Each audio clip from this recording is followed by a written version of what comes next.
அமாவாசையை முன்னிட்டு பாபநாச அகத்தியர் முருகன் கோவிலில் உலக இந்து திருக்கோவில்கள் அமைப்பு சார்பில் நிறுவன தலைவர் டாக்டர் NC ஸ்ரீனிவாசன் தலைமையில் காவடி எடுத்து ஊர்வலம்.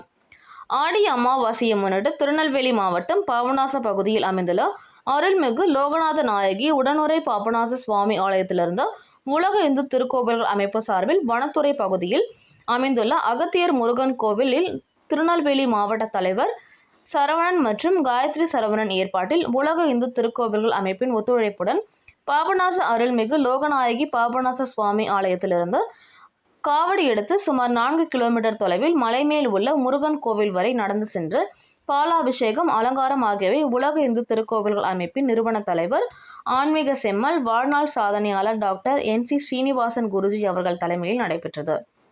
மேலும் இந்த நிகழ்வில் தமிழ்நாடு மாநில அமைப்பு செயலாளர் திருக்கோவிலூர்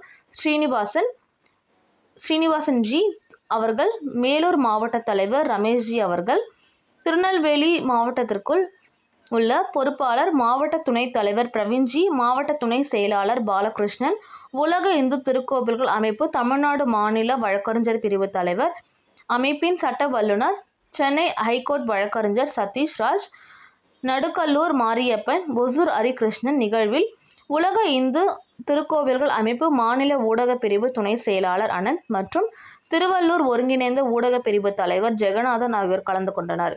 மற்றும் உலக இந்து திருக்கோவில்கள் அமைப்பின் நிர்வாகிகள், ஊர் பொதுமக்கள் பெருந்திரளாக கலந்து கொண்டனர்.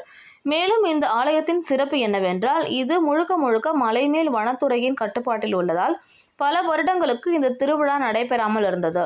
தற்பொழுது உலக இந்து திருக்கோவில்கள் அமைப்பு சார்பில் மீண்டும் இந்த திருவிழா நடைபெற்றுள்ளது. ஒவ்வொரு ஆண்டும் பல 100 வருடங்களாக வனத்துறை மற்றும் தமிழக அரசின் அனுமதி பெற்று ஒவ்வொரு ஆடி மாதமும் ஆடி வெள்ளி அன்று இந்த திருவிழா நடைபெறுவது வழக்கமாக கொண்டுள்ளது.